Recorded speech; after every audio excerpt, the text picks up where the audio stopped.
À cause de l'amour démesuré d'argent, cela aussi est arrivé à Akan. Akan a vu le manteau, il a vu de l'or. Quand il a vu ces choses, il a vu de l'argent, il n'a pas pu tenir à sa fidélité. Akan n'a pas pu respecter le pourquoi il était dans le combat, parce qu'il a vu de l'or, il a vu de l'argent. En pleine conquête, Akan a mis Dieu à part et il a saisi de l'or, il a saisi le manteau, il a saisi de l'argent. À cause de l'amour démesuré d'argent, Akan a mis pour Dieu à côté en pleine conquête. À cause de l'amour démesuré d'argent. Cet homme vaillant, et c'est comme ça beaucoup le font. Vous allez voir, c'est comme ça Israël a perdu le combat. À cause du geste d'Akan, son geste caché, à cause de son amour démesuré d'argent, qu'il a camouflé ça. Cela a fait perdu le pouvoir d'Israël face à leur adversaire. Sur tout le camp d'Israël, il y a ce qu'on appelle la perte lors du conquête. Tout le terrain d'Israël était devenu ferme. Tout le terrain d'Israël était devenu nul. Et il y avait plein de morts. Israël était frappé, tué en désordre parce qu'il n'y avait plus de la loyauté dans le camp d'Israël à cause de Akan. Plein de personnes ont vendu leur famille. Il vit dans la maison, dans son foyer, mais ce foyer ne l'appartient plus parce qu'il vient là-bas juste pour signer toute de présence, mais il sait qu'il ne joue plus un grand rôle dans la famille. À cause de l'amour démesuré d'argent, plein de personnes sont chez leur mari, mais ne dorment que pour attendre le lendemain pour sortir encore, aller continuer à la prostitution avec beaucoup d'hommes, avec d'autres personnes, à cause de l'amour exagéré et démesuré d'argent. Plein de personnes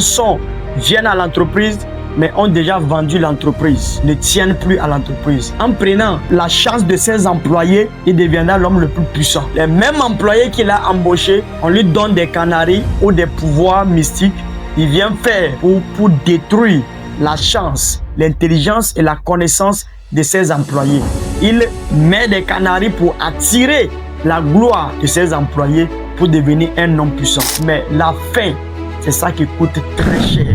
Parce qu'une somme ou une gloire mal acquise termine avec les suicides et termine avec la misère. Alors du coup, ce point, c'est un piège. Aimer l'argent plus que toi-même, plus que soi, plus que l'être humain, plus que l'humanité, plus que sa dignité, c'est l'amour démesuré d'argent et cela est cher à la fin. En 2 Rois 5:20, c'est la même chose. Avec Géasi, Élisée a guéri Naaman et Naaman a donné de l'argent, des vêtements à Élisée.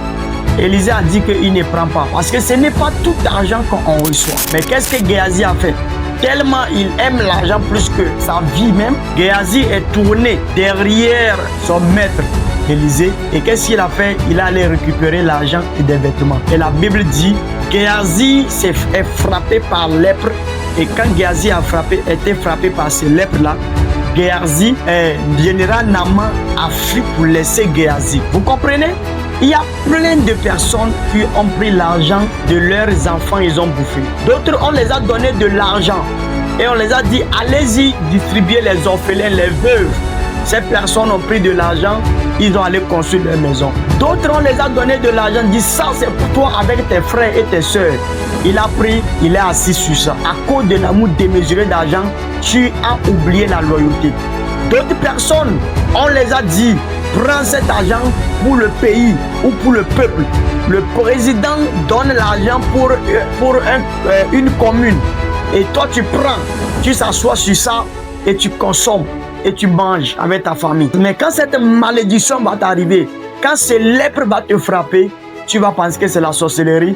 On va soigner partout parce que tu vas mourir. Et parce que tu as mangé ce qui allait sauver une popularité. Tu détournes plus de 10 milliards pour aller chercher des femmes. Pourtant, il y a des familles ou des hommes endeuillés qui même cherchent une pièce à dormir, ne gagnent pas. Et qu'on te donne on te laisse dans une entreprise, tu détournes plus d'un milliard pour toi seul, pour se faire plaisir, pour se mettre bien, pour le libido.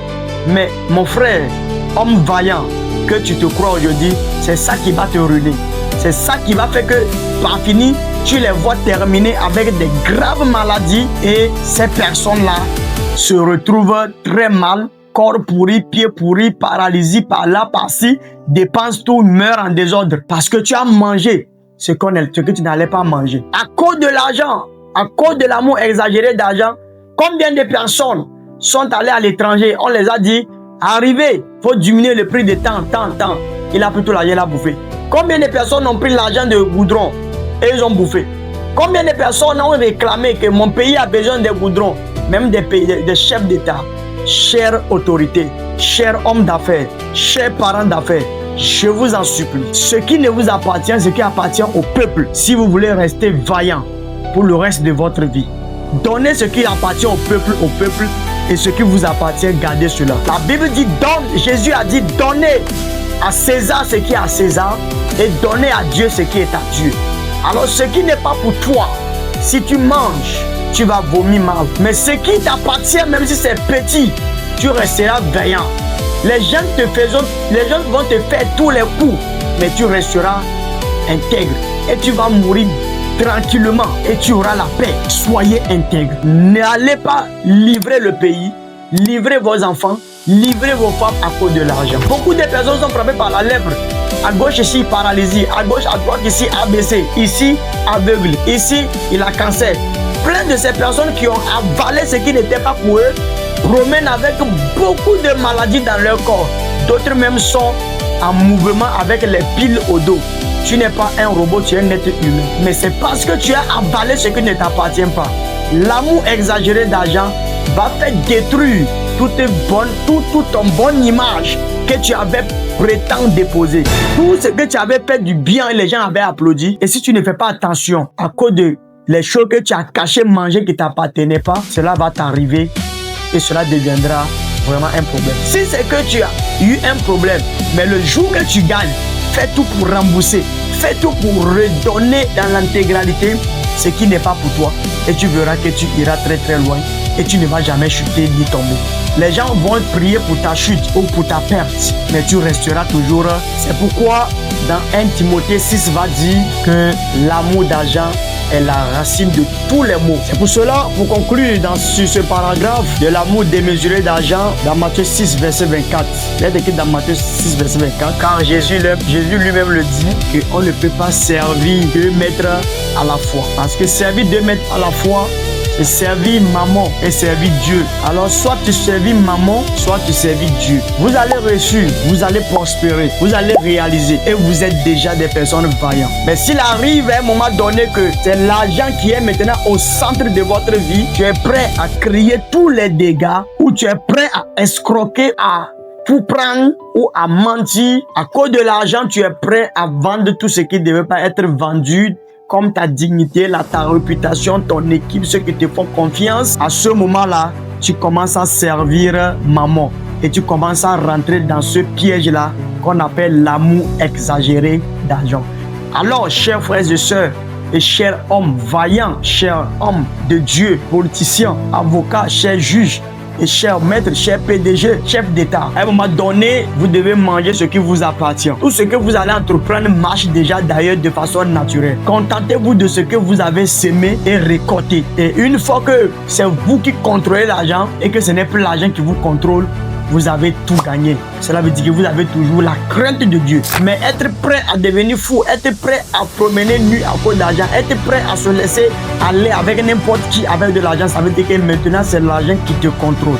Et quand l'argent te contrôle, tu tombes. Vous voyez qu'il y a beaucoup de personnes qu'on parlait d'eux. Ils étaient des modèles de la jeunesse. Et aujourd'hui, ces personnes, même quand ils veulent, ils n'ont qu'à se déshabiller, laisser leur nudité.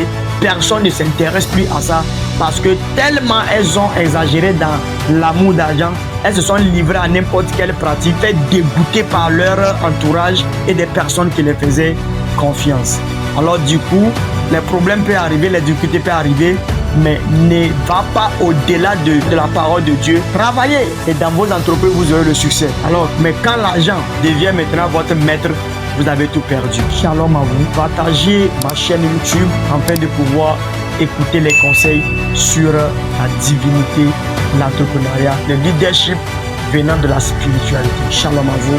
On continue pour la troisième partie, troisième piège qui détruit.